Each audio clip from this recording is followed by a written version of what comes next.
Olá a todos!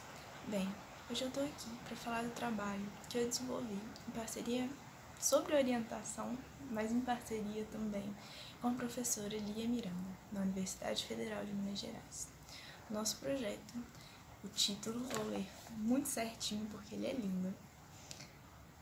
Literatura infantil de expressão francesa na pena de autores que escrevem para adultos, um estudo da ambivalência em tradução. Lindo, né? Sou suspeita para dizer. Bem, nosso trabalho, ele girou em torno de alguns eixos. O primeiro era pensar sobre o que é a tradução, sobre o processo da tradução. Porque a gente entende que tradução não é só transpor de uma língua para outra.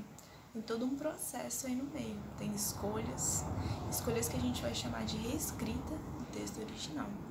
Então a gente vai pensar nessa reescrita literária, né? Porque o tradutor faz escolhas, ele tem que manter as metáforas, manter a sutileza, como não achatar ou simplificar a linguagem, no caso do ponto que a gente está traduzindo.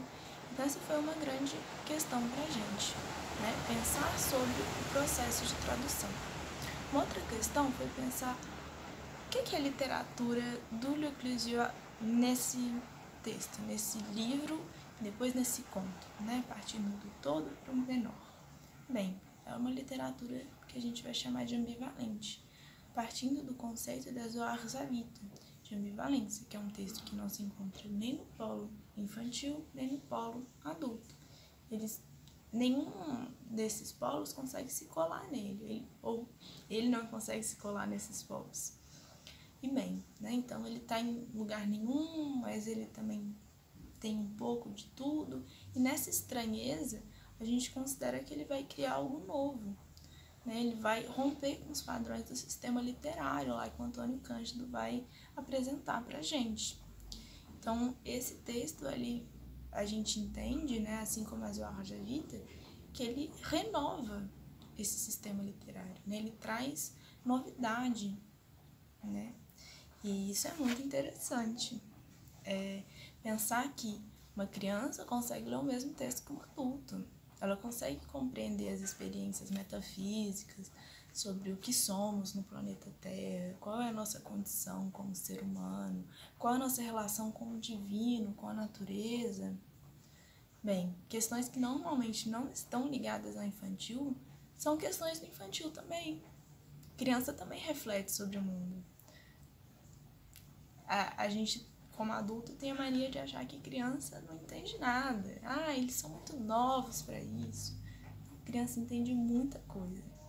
E, enfim, né, a gente que se denomina adulto, ou crianças muito mais velhas, temos esse mau hábito e a nossa pesquisa se pretende a repensar isso. Bem, o Le Clusio, que é o autor do conto que a gente vai traduzir, ele é um autor francês que ganhou o Prêmio Nobel de Literatura em 2008. Ele ganhou também o Prêmio Goncourt, o Prêmio Renaudot. Então, ele é um autor muito premiado. Ele foi considerado, na década de 90, o autor pela população, né? 14% da população disse que considerava ele o autor mais influente da literatura contemporânea francesa. Então, ele é um autor bem importante aí. E o que interessa a gente do Le Clusio é que a obra do Le Clusio costuma ser dividida em dois momentos. Em um segundo momento, o momento de agora, né, o Le Clusio reflete muito sobre a infância, sobre reflexões que a gente tem na infância, mas que não estão limitadas à infância, elas continuam para a fase adulta. E bem, né, podemos trazer várias questões da psicanálise para isso, enfim, Freud explica.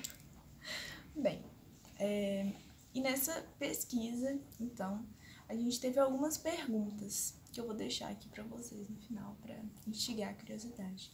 Como é que a gente vai traduzir esses textos ambivalentes sem achatar ou simplificar a linguagem que esse autor usa? Qual que é o labor do tradutor nesse processo, né? Quais as escolhas que o tradutor vai ter? O que é essa literatura ambivalente? Ela é válida hoje? Bem, Essas são 3 perguntas grandes aí da nossa pesquisa e com isso eu me despeço.